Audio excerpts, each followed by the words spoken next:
Welcome to my YouTube channel my self Rohit Roy, faculty of physics. Students, इस lecture में मैं लाया हूं आप लोगों के लिए कूलॉम्स लॉ पे आधारित यानी कि कूलॉम्स लॉ पे बेस्ड कुछ न्यूमेरिकल काफ़ी अच्छे प्रॉब्लम्स लाया हूं आप लोगों के लिए। तो आप बिल्कुल केयरफुली न्यूमेरिकल्स को देखें और समझने की कोशिश करें। आपने हमारे पिछले लेक्चर में आपने देखा होगा तो वहाँ पे मैं सिर्फ और सिर्फ थ्योरेटिकल पोर्शन पे बात किया था, जो कि नीट, IIT JEE और आपके बोर्ड पॉइंट ऑफ व्यू से काफ़ी अच्छा टॉपिक था, इंपॉर्टेंट भी था। लेकिन अब जो मैं बात करने जा रहा हूँ, न्यूमेरिकल्स के बारे में बात करने जा रहा हूँ, उसको आप बिल्कुल केयरफुली देखें और समझें, जो कि आपके एग्जाम में काफ़ी काम आएगा। तो आइए स्टार्ट करते हैं। हमारा जो पहला न्यूमेरिकल है कूलॉम्स लॉ पे, वो देखिए क्या है। क्वेश्चन कह रहा है कि find the minimum force possible between two charges placed at a separation of 1 metre. Question ये कह रहा है कि दो आवेशों के बीच में लगने वाले मिनिमम फोर्स को अपने को फाइंड करना है, सबसे न्यूनतम बल को आपको फाइंड करना है। तो स्टूडेंट्स, अगर आप देखेंगे तो यहाँ पे बच्चा कंफ्यूज हो जाता है कि न्यूनतम फोर्स कितना होगा। क्या करता है, जब कूलॉम्स लॉ को लगाता है फॉर्मूले को, तो देखिए कैसे सॉल्व करता है। F इक्वल टू होता है K Q1 Q2 upon R square. तो उसके माइंड में कई ख्याल आते हैं, उसको लगता है कि इसको डिफ्रेंशिएट कर दें तो मिनिमम मिल जाएगा। नहीं, ऐसा ज्यादा सोचने की जरूरत नहीं है, बिल्कुल आसान क्वेश्चन है। आप देखिए, सबसे पहली बात है, आप देखिए क्या पूछ रहा है आपसे, मिनिमम फोर्स पूछ रहा है और यहाँ पे आपसे डिस्टेंस दे दिया है। ठीक है, डिस्टेंस देने का मतलब हो गया कि आपको दे दिया कि ये 1 मीटर, कितना दे दिया, 1 मीटर दे दिया। तो जाहिर सी बात है आप लिखेंगे F इक्वल टू कितना हो जाएगा, K Q1 Q2 और यहाँ पे 1 रखेंगे तो 1 से डिवाइड करने से क्या हो जाएगा, ये आएगा, यानी ये फोर्स हो गया।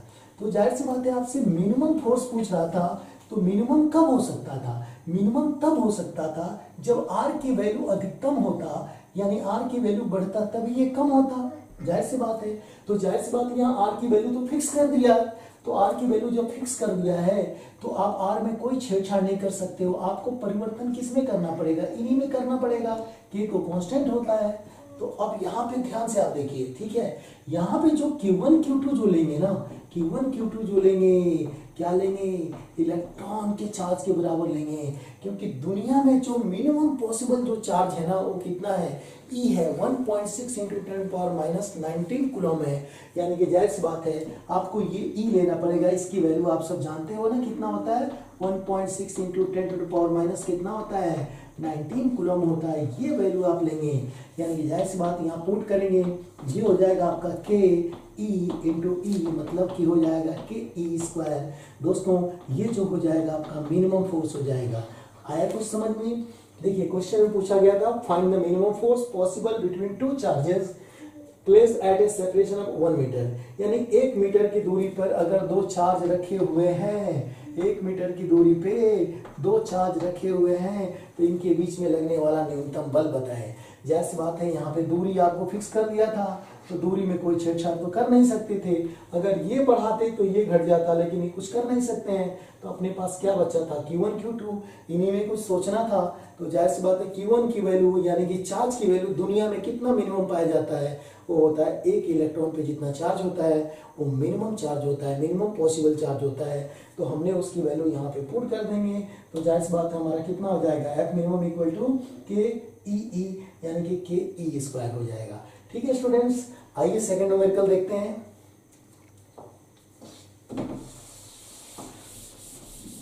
न्यूमेरिकल जो होगा, जाहिर सी बात है क्या है, वो देखिए बहुत प्यारा न्यूमेरिकल है। न्यूमेरिकल ये है कि एक चार्ज पार्टिकल है, किसी चार्ज के अबाउट चारों तरफ गोल गोल घूम रहा है, यानी सर्कल में घूम रहा है। यहाँ पे सपोज करिए -Q1 है जो कि सेंटर पे है, और यहाँ से अगर आप देखेंगे यहाँ भी एक चार्ज पार्टिकल है Q2 जो कि गोल गोल, जाहिर सी बात है, इसके चारों तरफ ये रोटेट हो रहा है, चारों तरफ इसके घूम रहा है कि v वेलोसिटी से कुछ इस तरीके से ये घूम रहा है। ठीक है स्टूडेंट्स, ये r डिस्टेंस पे घूम रहा है। ठीक है, कितने पे घूम रहा है, r डिस्टेंस पे घूम रहा है। और ये जो चार्ज है Q1 ये फिक्स्ड है, और ये जो Q2 चार्ज है ये गोल गोल घूम रहा है। तो क्वेश्चन ये है कि आपसे पूछा जाएगा कि बताइए कि इसमें लगने वाला टाइम पीरियड क्या होगा? टाइम पीरियड क्या होता है? एक चक्कर में लगा हुआ समय, एक चक्कर करने में जो टाइम लगता है ना, उसको बोलते हैं टाइम पीरियड। यानी एक रोटेशन में जो टाइम लगता है उसको बोलते हैं टाइम पीरियड। इसमें पूछा है कि टाइम पीरियड की वैल्यू बताएं। एक बार और आप क्वेश्चन को ध्यान से सुने। एक चार्ज पार्टिकल है जो कि फिक्स है, जिसमें -q1 चार्ज है, उससे r दूरी पर एक और चार्ज है q2। जाहिर सी बात है q1 के अबाउट, चारों तरफ अराउंड एक q2 जो चार्ज है वो सर्कुलर और इस तरीके से ऑर्बिट में घूम रहा है। क्वेश्चन ये है कि इसका टाइम पीरियड आप बताएं। स्टूडेंट बिल्कुल आसान क्वेश्चन है, ये भी कूलम्ब्स लॉ से ही होगा। तो आइए देखते हैं कैसे करेंगे अपन इसको। इसका सलूशन देखिए, काफी आसान है, ठीक है जी। आप जानते हैं कि सर्कुलर मोशन करने के लिए, कैसे मोशन करने के लिए, सर्कुलर मोशन करने के लिए हमें सेंट्रीपिटल फोर्स की आवश्यकता होती है। तो जाहिर सी बात है कि आपने सर्कुलर मोशन में आपने पढ़ा होगा कि वहां पे सेंट्रीपिटल फोर्स निकालना आपने सुना होगा। वहां पे जैसा नेचर होता था, अगर आप देखते होंगे वहां पे कुछ इस तरीके से, आइए थोड़ा सा समझा दें आपको कि अगर कोई स्ट्रिंग से अगर कोई बॉडी ऐसे बांध के गोल गोल घुमा रहे होते, ऐसे इस तरीके से घुमाते थे, आपको याद होगा, तो यहाँ पे जो टेंशन था ना, वही टेंशन सेंट्रीपिटल फोर्स हो जाता था। समझ रहे हैं ना बात को? उसी तरीके से यहाँ पे दोनों चार्जों के बीच में जो लगने वाला जो फोर्स है ना, कौन सा फोर्स है? इलेक्ट्रोस्टैटिक्स फोर्स है, वही सेंट्रीपिटल फोर्स हो जाएगा, यानी कि वही सेंट्रीपिटल फोर्स का काम करेगा। और हम जानते हैं कि सेंट्रीपिटल फोर्स की वैल्यू कितनी होती है? इस चार्ज का मास अगर m है तो यहाँ पे लिखेंगे mv² लिखेंगे, और यहाँ f ही की जगह पे कितना लिखेंगे? k q1 q2 अपॉन दोनों चार्जों के बीच की दूरी, कुछ इस तरीके से, बीच की दूरी का स्क्वायर। जाहिर सी बात है स्टूडेंट्स, आप ध्यान से देखेंगे यहाँ पे जो हमने चार्ज लिया है, आप चाहे तो ऐसे भी लिख दें, कोई बुराई नहीं है ना। q1 q2 है, इसका मैग्नीट्यूड हम ले रहे हैं। अब देखिए यहाँ r से एक r कैंसिल हो जाएगा, तो जाहिर सी बात है आपको यहाँ पे क्या मिल जाएगा? यहाँ पे जो मिलेगा वो मिल जाएगा, देखिए कितना, mv² equal to k q1 q2 upon r हो जाएगा।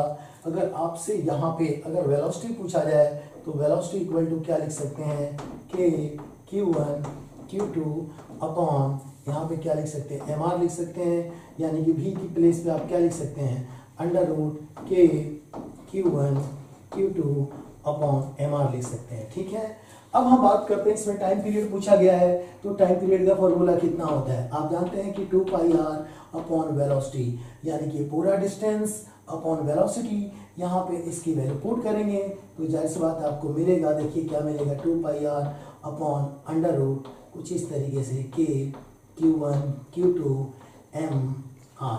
ये r ऊपर जाएगा तो जाहिर सी बात है स्टूडेंट, इसको थोड़ा सिंप्लीफाई करेंगे, 2π m जो होगा ना वो किसमें होगा?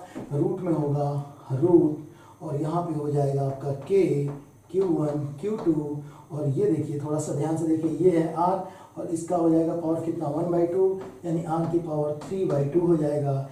यानी कि टाइम पीरियड की बात करें तो time period proportional to r की पावर 3/2, ये आपका आंसर हो जाएगा। आंसर तो यही हो गया, शायद आपको समझ में आ गया होगा। एक बार और ध्यान से देखें क्वेश्चन को हमने कैसे किया। तो सीधी सी बात है कि एक चार्ज पार्टिकल यहाँ फिक्स है, दूसरा चार्ज पार्टिकल इसके चारों तरफ रिवॉल्व कर रहा है, हमें इसका टाइम पीरियड निकालना है। तो जाहिर सी बात है, देखिए सर्कुलर ऑर्बिट में घूम रहा है, कोई भी बॉडी सर्कुलर अगर ऑर्बिट में घूमता है तो सर्कुलर मोशन करने के लिए हमें अभिकेंद्र बल यानी सेंट्रीपिटल फोर्स की आवश्यकता होती है। और वो सेंट्रीपिटल फोर्स यहाँ पे कौन देगा? यहाँ पे दोनों चार्जों के बीच में लगने वाला जो अट्रैक्शन फोर्स होगा यानी इलेक्ट्रोस्टैटिक फोर्स होगा, वही देगा। हम जानते हैं कि F इक्वल टू mv²/r लिखेंगे, और यहाँ पे F इक्वल टू लिखेंगे, दोनों के बीच में लगने वाला इलेक्ट्रोस्टैटिक्स फोर्स की वैल्यू यहाँ पे पुट करेंगे, r से r कैंसिल, हम इसको करके वेलोसिटी फाइंड कर लेंगे। और आप जानते हैं कि समय इक्वल टू होता है, समय इक्वल टू होता है दूरी बटे चाल, यानी डिस्टेंस अपॉन स्पीड। तो जाहिर सी बात है पूरी डिस्टेंस एक चक्कर लगाने में कितना डिस्टेंस ट्रेवल करेगा? 2πr upon v। यहाँ पे हम यहाँ पे v की वैल्यू रखेंगे और सिंप्लीफाई करेंगे तो हमारा ये वैल्यू आ जाएगा। ठीक है स्टूडेंट्स, आइए अगर अपन नेक्स्ट क्वेश्चन देखते हैं। ठीक है, तो अब अपन देखते हैं यहाँ पे अगला क्वेश्चन अपना क्या है जी। अब देखिए यहाँ से थोड़ी सी कहानी फोर्स की स्टार्ट हो रही है। ठीक है, तो अपन क्या करते हैं, ऐसा करते हैं कि कुछ इस तरीके का एक राइट एंगल लेते हैं, इस तरीके का, देख रहे हैं ऐसा। सपोज करिए यहाँ पे चार्ज है Q, और यहाँ भी चार्ज है Q, और यहाँ भी चार्ज है Q। ये लेंथ है L और ये भी लेंथ है L। और क्वेश्चन ये है कि ये जो पॉइंट है ये A है, ये B है, ये C है। आपको बताना है कि जो B पॉइंट है ना, B पॉइंट, वहां पे जो चार्ज है उस पे लगने वाला जो नेट फोर्स है स्टूडेंट्स, वो फोर्स कितना होगा। ठीक है, क्वेश्चन आप समझ गए होंगे। इस तरीके का एक राइट एंगल है, इसके वर्टिसेस पे एक चार्ज रखे गए हैं कुछ इस तरीके से, यहाँ पे मतलब इस तरह का शेप है, यहाँ एक चार्ज है, एक यहाँ चार्ज है, एक यहाँ चार्ज है। आपको इस वाले चार्ज पे नेट फोर्स निकालना है ना। ये बहुत आसान है निकालना, आप चाहें तो इजी वे में फाइंड कर सकते हैं। तो आओ देखते हैं कैसे करेंगे फाइंड। देखिए ये वाला जो चार्ज है ना, ये वाला चार्ज, इस चार्ज पे, इस पे निकालना है ना अपने को, इस पे निकालना है ना फोर्स। ध्यान देना, जिस पे निकालना है उस पे फोकस करें आप, इस पे फोकस करें। ये वाला प्लस, ये भी प्लस, तो ये क्या करेगा, इसको इधर रिपेल करेगा। ठीक है, समझ रहे हैं। और ये वाला चार्ज इस चार्ज को इधर रिपेल करेगा। एक बात ध्यान से देखिए, जाहिर सी बात है इनके बीच में जो लगने वाला फोर्स है ना, इनके बीच में लगने वाला जो फोर्स है वो हो जाएगा F इक्वल टू हो जाएगा कितना, K Q square, Q1 Q2। देखिए ये भी Q है और ये भी Q है, Q1 की वैल्यू Q है और Q2 की वैल्यू भी Q है, तो हम Q स्क्वायर लिख सकते हैं अपॉन कितना लिख सकते हैं, L स्क्वायर। ये वाला चार्ज का मैग्नीट्यूड, ये वाले चार्ज का मैग्नीट्यूड सेम है और साथ साथ नेचर भी सेम है। तो इधर की तरफ जो फोर्स लग रहा है वो कितना लगेगा, F इक्वल टू कितना, K Q स्क्वायर अपॉन कितना लिखेंगे, L स्क्वायर, क्योंकि दोनों के बीच की डिस्टेंस कितना है, L है। अब आपने देखा होगा वेक्टर में, ये देखिए, देख रहे होंगे आप ध्यान से, एक फोर्स इधर लग रहा है, दूसरा फोर्स इधर लग रहा है, ये भी F है, ये भी F है। तो जाहिर सी बात है इनका जो रिजल्टेंट होगा वो बीच से जाएगा, वो हो जाएगा F डैश। कितना हो जाएगा, F डैश हो जाएगा। इसको आप चाहें तो थीटा सपोज कर सकते हैं। और आपको याद होगा, क्या याद होगा, आपने वेक्टर में पढ़ा होगा कि दो इस तरीके का फोर्स आपने देखा होगा, लॉ ऑफ पैरेललोग्राम पढ़े होंगे या ट्रायंगल लॉ पढ़े होंगे वहां पे। तो वहां पे आप देखते होंगे ए ये है और ये बी है, इनके बीच का एंगल अगर थीटा है, या यहाँ पे हमने ये मान लीजिए यहाँ पे एंगल कितना है, अल्फा है, चाहे थीटा ही ले लो, थीटा है। तो जाहिर सी बात है इनका जो रिजल्टेंट होता था आर की वैल्यू कितना निकाला करते थे आप, A square plus B square plus कितना लिखा करते थे, 2ab cos थीटा। याद है ना, ये वैल्यू रूट में हुआ करता था, याद है सभी को, ध्यान है। उसी फंडे का उपयोग करेंगे, यानी यहाँ पे एफ डैश जो हो जाएगा वो देखिए कितना हो जाएगा, एफ डैश इक्वल टू हो जाएगा, देखिए ए के जगह पे ये हो जाएगा तो एफ का स्क्वायर प्लस ये देखिए यहाँ पे बी के प्लेस पे एफ का square plus 2 cos 90 degree. 90 degree क्यों दोस्तों, इनके बीच के एंगल कितना है, 90 डिग्री, और ये हो जाएगा रूट में, तो आपका आंसर हो जाएगा, देखिए इसका तो 0 हो जाएगा। और ये देखिए एफ स्क्वायर कितना हो जाएगा, √2f स्क्वायर, यानी कि f√2 हो जाएगा। और f की वैल्यू आप देख ही रहे हैं, ये वैल्यू होता है, तो आपका आंसर जो हो जाएगा वो देखिए कितना हो जाएगा, k Q square upon L square √2, ये आपका आंसर होगा। कुछ आया समझ में? आइए एक और क्वेश्चन लेते हैं इसी पे, ये शायद समझ में आ गया होगा, नहीं आया होगा तो नेक्स्ट क्वेश्चन देंगे वहां समझ में आ जाएगा। टेंशन लेने की जरूरत नहीं है, बिल्कुल टेंशन लेने की किसी को जरूरत नहीं है, बहुत आसान क्वेश्चन है, इससे आसान क्वेश्चन नहीं हो सकते हैं, है ना। तो अगर हम अगले एग्जाम्पल की अगर बात करें, अगले एग्जाम्पल की चर्चा करें स्टूडेंट, तो ये देखिए हमने यहाँ पे एक इक्विलैटरल ट्रायंगल कुछ इस तरीके से बनाया। इक्विलैटरल ट्रायंगल किसे कहते हैं, जिसके साइड क्या हो, बराबर हो। यहाँ पे चार्ज हमने लिया Q, यहाँ भी लिया Q, यहाँ भी लिया हमने Q, इसका लेंथ है L और ये भी L, तो जाहिर सी बात ये भी कितना होगा, L। क्वेश्चन ये है कि ये A है, ये B है, ये C है। यहाँ भी पूछा जा रहा है कि B पे जो चार्ज है, B पे जो चार्ज है उस पे लगने वाला फोर्स कितना होगा, नेट फोर्स कितना होगा। थोड़ा यहाँ चेंज करें स्टूडेंट, चलो चेंज कर देते हैं। चेंज क्या है कि अब ये चार्ज नेगेटिव है, अब ये चार्ज क्या है, नेगेटिव चार्ज है। अब आपको बताना है कि इस पे लगने वाला फोर्स कितना होगा, तो बिल्कुल डरने की जरूरत नहीं है। अब ये बताओ, ये वाला प्लस और ये वाला माइनस चार्ज, तो ये दोनों में एक दूसरे को ये आकर्षित करेंगे, यानी अट्रैक्ट करेंगे। और ये वाला जो चार्ज आप देख रहे हैं ना, ये वाला चार्ज इसको क्या करेगा, अपनी ओर अट्रैक्ट करेगा, क्या करेगा, अपनी ओर खींचेगा। अब ये बात समझ में आ गई, और सभी को मालूम है इक्विलैटरल ट्रायंगल है तो ये कितना होगा, 60 डिग्री का होगा। ठीक है, एंगल कितना होगा, 60 डिग्री, मालूम है ना।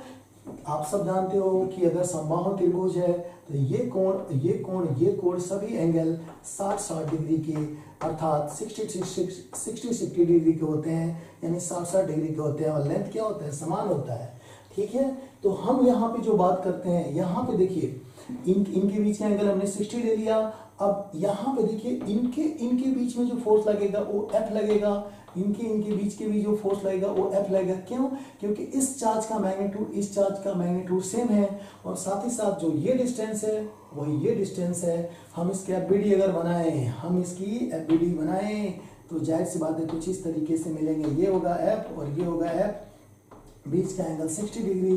तो जाहिर सी बात है स्टूडेंट्स, रिजल्टेंट की अगर हम चर्चा करें तो वो हो जाएगा अंडर रूट ये वाला का स्क्वायर F का स्क्वायर, और ये B मान लो तो इसका square plus 2FF cos 60 degree. यानी कि जाहिर सी बात है इसको सॉल्व करेंगे, cos 60 की वैल्यू 1/2 होता है, तो जाहिर सी बात है ये हमारा हो जाएगा F कितना हो जाएगा 2F square plus 2F square 1/2 cancel out हो जाएगा। ये आंसर हो जाएगा आपका F√3 हो जाएगा। और F की वैल्यू हम कहाँ से पुट करेंगे, इन दोनों के बीच में लगने वाला फोर्स वो कितना हो जाएगा Q² अपॉन L² √3 हो जाएगा।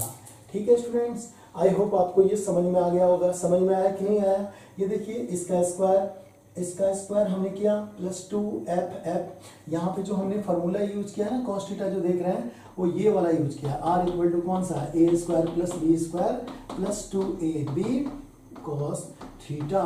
आया कि नहीं समझ में? आ गया होगा शायद समझ में। ठीक है स्टूडेंट्स, आ जाओ हम नेक्स्ट क्वेश्चन उठाते हैं। अगले क्वेश्चन पे अपन चर्चा करते हैं। ये सारे क्वेश्चन बहुत आसान होते हैं, कठिन नहीं होते हैं, बहुत आसान होते हैं।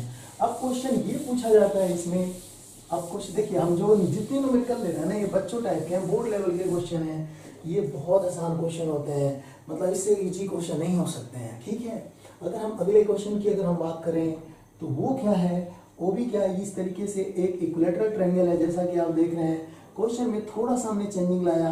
ये क्वेश्चन NCERT में भी दिया है और ये नीट लेवल का क्वेश्चन है। आप ध्यान से देखें, हम जेई मेंस बोल सकते हैं, एडवांस नहीं बोल सकते हैं, बहुत इजी है। इसका लेंथ L है, इसका भी लेंथ L है।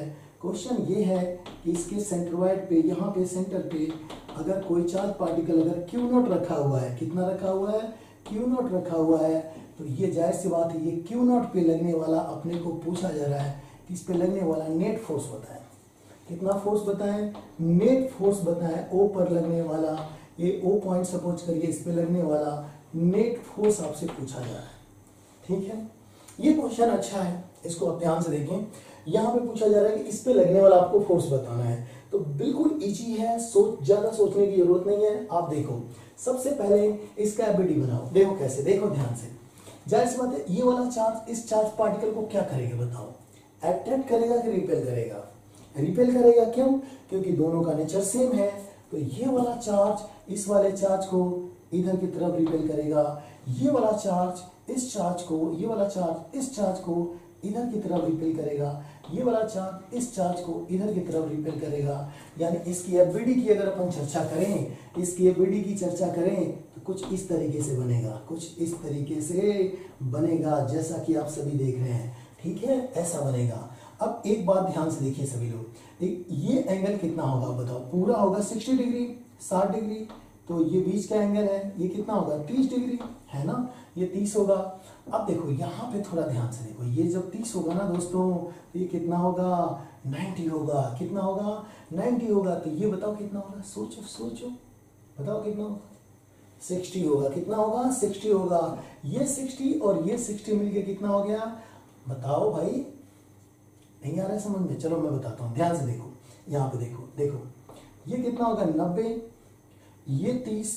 हम जानते हैं किसी भी ट्रायंगल का पूरा एंगल कितना होना चाहिए 180, तो 90 और 30 कितना होता है 120, बचा कितना 60, तो ये कितना हो जाएगा 60 डिग्री। ठीक है, इस तरीके से जब ये 60 हो जाएगा तो ये भी कितना हो जाएगा 60 हो जाएगा, और इस तरीके से ये भी कितना हो जाएगा 60, तो ये भी कितना हो जाएगा 60 हो जाएगा। कुल मिला के ये एंगल हो जाएगा 120 डिग्री हो जाएगा। कितना हो जाएगा 120 हो जाएगा। और देखो अब मेरी बात को गौर से सुनो, ध्यान से यहाँ पे देखो सभी लोग, मजा आ जाएगा। ये बताओ यहाँ से जो डिस्टेंस है क्या वही डिस्टेंस यहाँ से है, क्या वही डिस्टेंस यहाँ से है? बिल्कुल है।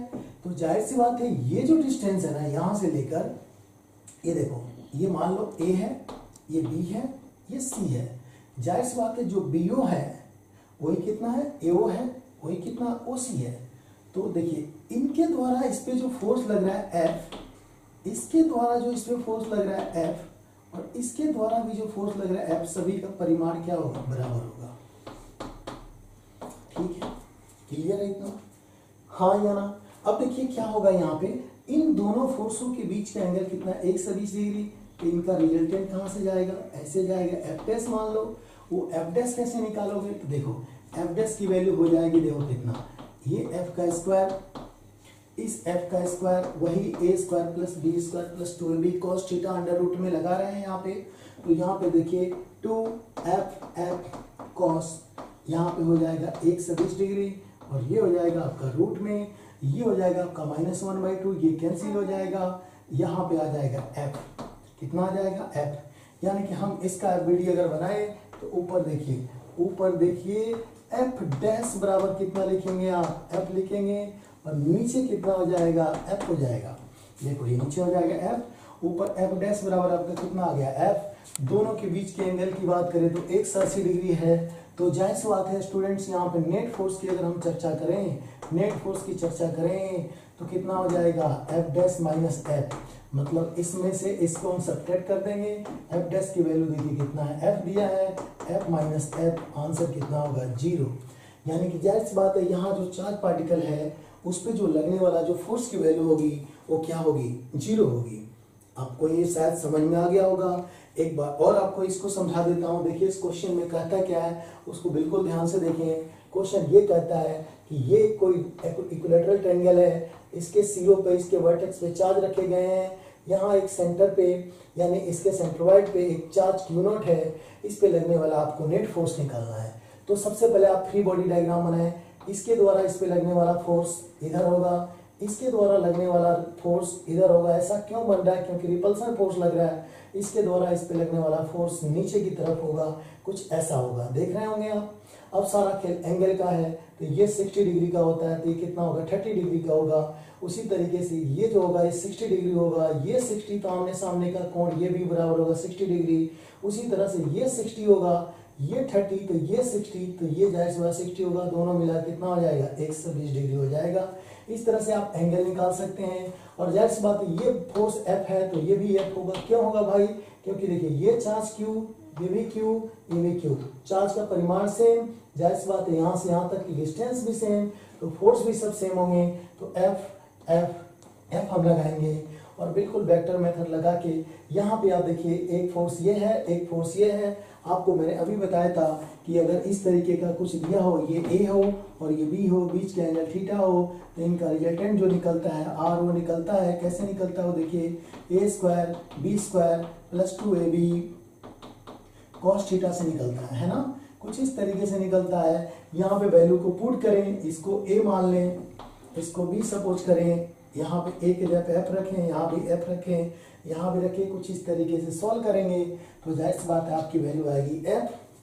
अब देखिए इसका ये देखिए रहे ना, ये दोनों का रिजल्टेंट F डैश बराबर F आ गया, जो कि हमने ऐसे लिख दिया, और ये ऐसे हो गया। दोनों को सिंप्लीफाई करेंगे, नेट फोर्स निकालेंगे, ऊपर भी F नीचे भी F, तो नेट कितना होगा, 0। तो जाहिर सी बात है हमारा ये आंसर आ जाएगा। ठीक है स्टूडेंट, कि अब हम क्या करेंगे, एक स्क्वायर लेंगे। क्या लेंगे, एक इस तरह से स्क्वायर लेंगे, और जाहिर सी बात है इसके वर्टिक्स, इसके जो देख रहे हैं ना कॉर्नर पे, यहाँ पे चार्ज Q है, यहाँ भी चार्ज Q है, यहाँ भी चार्ज Q है। इसका लेंथ हमने कितना ले लिया, L ले लिया, ये भी L ले लिया।